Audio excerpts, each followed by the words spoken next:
अर्धरात्रि बीत गई थी, वार्तालाप बढ़ता ही चला जा रहा था। महाराज प्रताप भानु कहते हैं, आपके दर्शन पा लिए फिर भी संकट न हर पाऊं, तब फिर आपके दर्शन ही क्यों हुए महाराज, आप कृपा करिए ना, आप कोई ऐसा उपाय बताइए जिससे ब्राह्मणों के श्राप से मैं बच जाऊं। ब्राह्मण कैसे प्रसन्न हो सकते हैं, ब्राह्मण हमारे बस में कैसे हो सकते हैं। तो मुनि ने कहा कि भाई देखो, इस संसार में ब्राह्मणों के पास तपस्या का बल होता है, भजन का बल।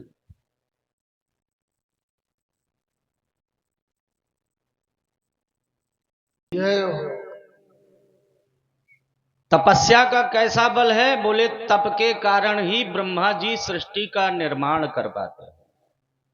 यदि तप न करें तो ब्रह्मा जी विधाता के पद में ज्यादा दिन नहीं रह सकते, सृष्टि का निर्माण नहीं कर सकते। तप के बल से ही भगवान विष्णु सारे संसार का पालन करते हैं, और तप के ही बल से भगवान भोलेनाथ सारी सृष्टि का संहार कर देते हैं। और तपस्या का बल ब्राह्मण के पास होता है।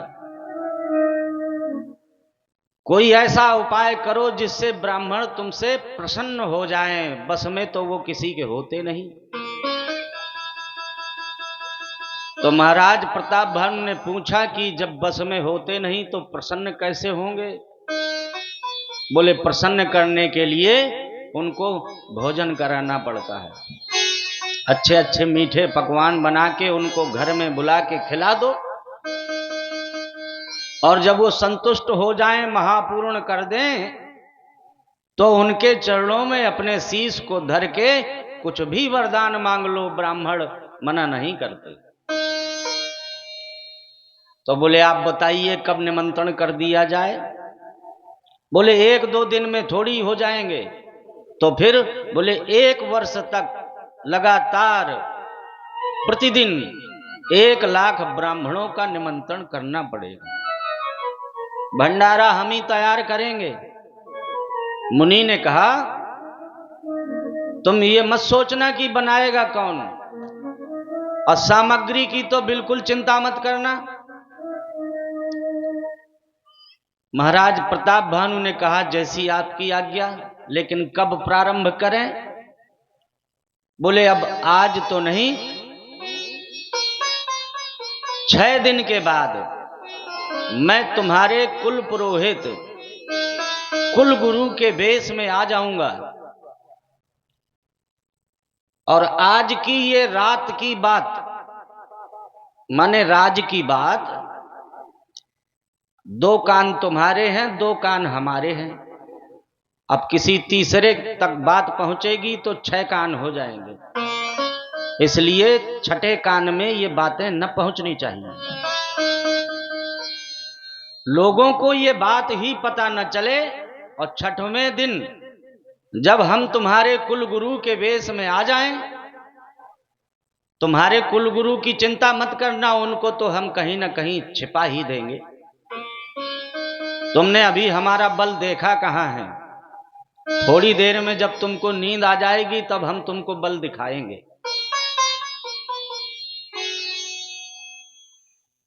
तो महाराज प्रताप भानु हारे थके तो थे ही, शिकार में निकले थे, थोड़ा जो फल इत्यादि उस मुनि के पास रखा था उसी का पान करके और नींद आ गई। तो प्रताप भानु महाराज वहीं कुटी में लेट गए, सो गए। अब उनको नहीं मालूम कि हमारे सोने के बाद ये लोग क्या करेंगे। वो जो सुअर था ना, सुअर जो बहका के महाराज को उस पर्णकुटी तक ले आया, वो कोई सुअर थोड़ी था, वो राक्षस था। इस मुनि का जो कपटी मुनि है, ये कुछ दिन पहले क्षत्रिय राजा था, और युद्ध में महाराज प्रताप भानु से पराजित हो गया था, तो सेना को छोड़कर भाग खड़ा हुआ था। ऐसे ही ये जो सुअर बना है राक्षस, ये भी महाराज प्रताप भानु के द्वारा ही प्रताड़ित किया गया था, क्योंकि ये राक्षस है, अधर्मी है, पापी है, अत्याचार कर रहा था। तो दोनों ने मंत्रणा बनाई कि कभी अपना भी समय आएगा, तब इस राजा प्रताप भानु से बदला लेंगे। आज दोनों बैठ करके परामर्श बनाते हैं। अब बताओ, ये सो रहा है, ऐसे में क्या करें? ब्राह्मणों से श्राप दिलाएंगे तो ठीक रहेगा, सोते में हत्या भी कर सकते हैं हम और तुम, पर इसकी हत्या से थोड़ी अपना कार्य सिद्ध हो जाएगा, इसके साथ सारा परिवार नष्ट हो जाए। ऐसा उपाय करें। क्या करें? तो उस कपटी मुनि ने अपने मित्र से कहा कि राजा को सोते समय ही इसके घोड़े समेत इसके महलों में पहुंचा दो। तो उस राक्षस मित्र ने घोड़ा घुड़शाला में जाके बांध दिया और महाराज प्रताप भानु को वहां जाकर के लिटा दिया जहां उसकी पत्नियां लेटी हुई थी, रनिवास में। प्रातःकाल जब आंख खुली तो महाराज प्रताप भानु उस मुनि की माया को समझ करके नमस्कार करने लगा। अब राजा ने सोचा कि यदि हमको महलों में यहां कोई देख लेगा तो पूछेगा जरूर कि आप कैसे आ गए। तो हो सकता है हम छिपा न पावें, रात की बातें हमारे मुख से निकल जाएं। तो अभी उजियारा कम हुआ था, सुबह वो जल्दी से घोड़ा को लेकर के नगर के बाहर निकल गए और संध्या होने के पूर्व सबके सामने आ गए। तो लोगों ने सोचा महाराज जंगल गए थे तो कहीं भटक गए होंगे, ढूंढा तो बहुत, मिले भी नहीं, पर चलिए अब आ गए। तो भीतर भीतर जो दुख था लोगों के कि हमारे महाराज पता नहीं जंगल में किसी हिंसक जीव ने तो न शिकार कर लिया, सब प्रसन्न हो गए। ढोल नगाड़े बजने लगे, महाराज आ गए, फूलों की बारिश करने लगे, खुशियां मनाने लगे। अब महाराज को तो एक एक पल भारी है, कब 6 दिन बीत जाएं, कब मुनि के दर्शन हो। दिन और रात केवल बस उस मुनि के बारे में ही सोचते रहें। 2 दिन बीत गए, तीसरे दिन उस कपटी मुनि ने अपने मित्र को भेज करके कुल पुरोहित का अपहरण करा लिया।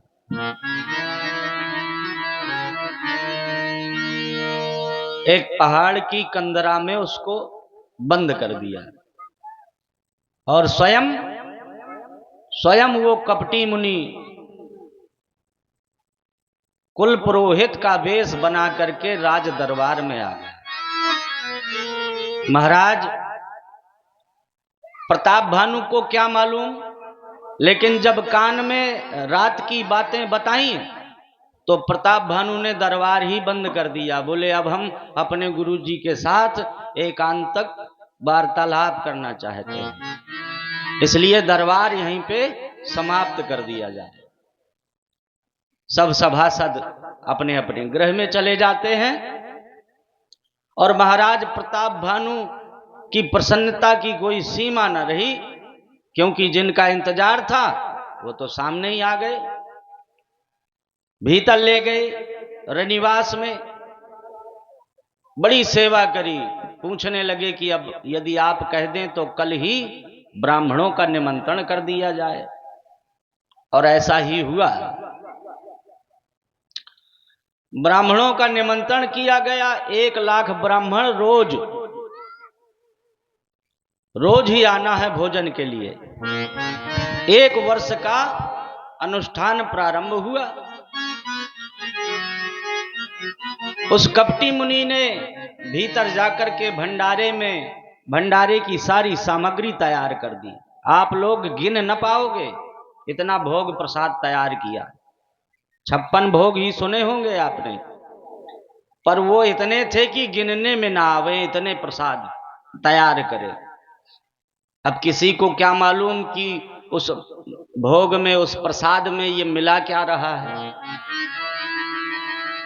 वास्तव में तो उसमें पशुओं का मांस डाल रखा था। अब ब्राह्मणों ने पंगत लगाई। अब पंगत लगाने के पश्चात जब परोसाई करने के लिए प्रताप भानु का परिवार आया, उसकी पत्नी, उसके पुत्र, उसके भाई बंधु सब सेवा में लग गए ब्राह्मणों की। परोसाई करने के पश्चात जैसे ही हाथ में आचमन के लिए जल लिया और भोग लगाने लगे, तो उसी कपटी मुनि ने आकाशवाणी करा दी। आप लोग ये न सोचना कि ये जो अभी आकाशवाणी हो रही ये देवताओं के द्वारा हुई, नहीं, देवताओं के द्वारा नहीं, बल्कि उसी कपटी मुनि के द्वारा ऐसी आकाशवाणी करा दी। बोले ठहर जाओ ब्राह्मणों, इस प्रसाद में गाय का मांस मिला हुआ है, इसको ग्रहण मत करना, नहीं तो तुम्हारा धर्म नष्ट हो जाएगा। वो जल भी न लिए। अब अभी तो भोजन करना था, भूखा ब्राह्मण शेर के बराबर होता है। इतना आवेश आया कि उन्होंने कुछ विचार भी न किया और महाराज प्रताप भानु को श्राप दे दिया। हम तुझको श्राप देते हैं, तू सारे परिवार सहित निशाचर हो जा, राक्षस बन जा। महाराज प्रताप भानु चरणों में गिर पड़े।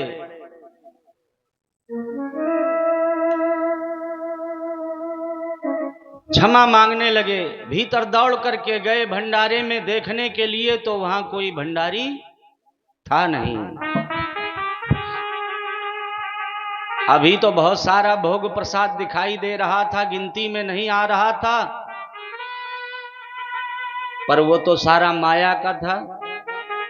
अब तो भंडारे में कुछ नहीं है, बनाने वाला भी नहीं, सामग्री भी नहीं।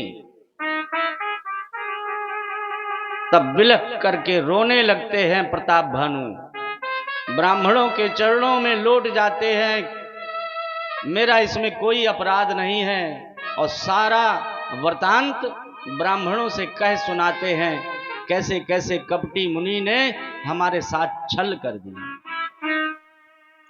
ब्राह्मण भी कहने लगे कि भाई अब तो हमने श्राप दे ही दिया। अब वास्तव में आकाशवाणी हुई। अब आकाशवाणी में क्या कहा? कहा ब्राह्मणों, तुमने विचार नहीं किया, नाहक में ही प्रताप भानु को श्रापित कर दिया,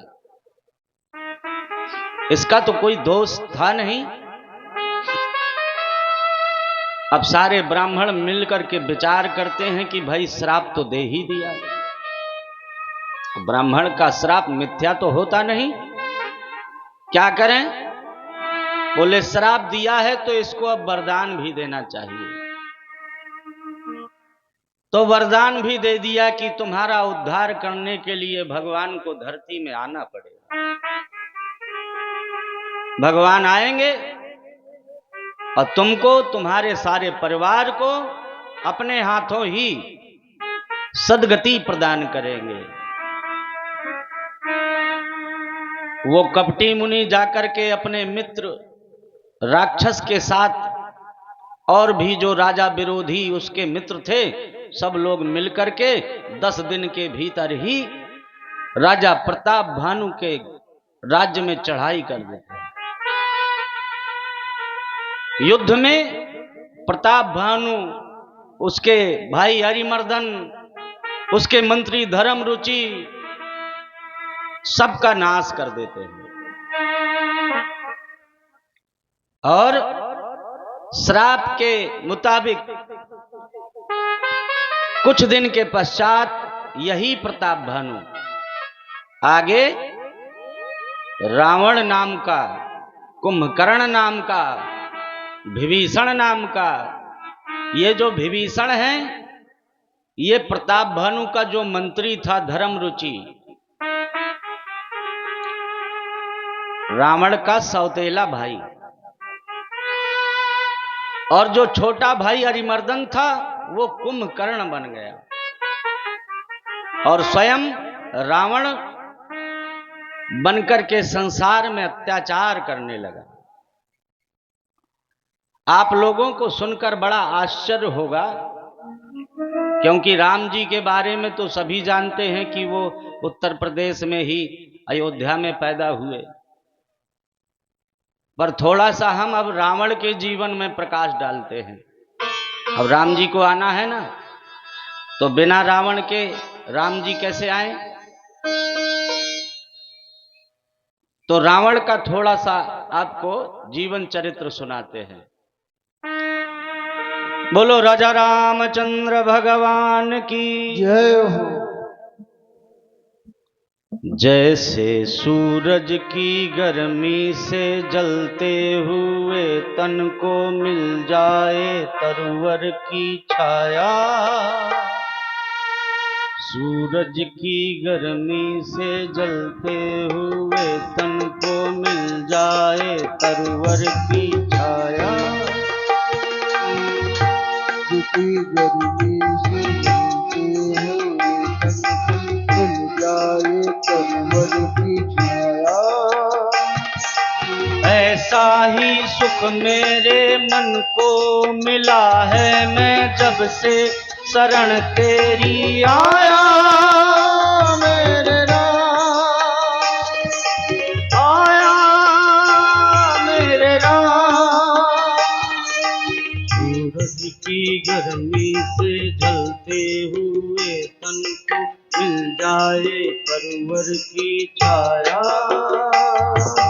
सूरज की गर्मी से जलते हुए मिल जाए तरवर की छाया,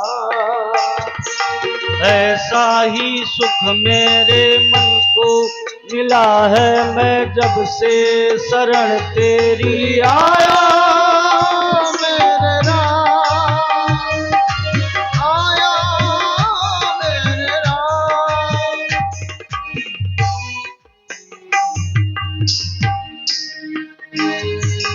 हटता हुआ मेरा मन था कोई मिलना रहा था सहारा, हटता हुआ मेरा मन था कोई मिलना रहा था किनारा, हटता हुआ मेरा मन था कोई मिलना रहा था सहारा, हटता हुआ मेरा मन था कोई मिलना रहा था सहारा, लहरों से लड़ती हुई नाव को जैसे लहरों से लड़ती हुई नाव को जैसे मिलना रहा हो किनारा, मिलना रहा हो किनारा, उस लड़खड़ाती हुए तन को मिल जाए तरवर की छाया, ऐसा ही सुख मेरे मन को मिला है मैं जब से शरण तेरी आया, मेरे राम आया मेरे राम।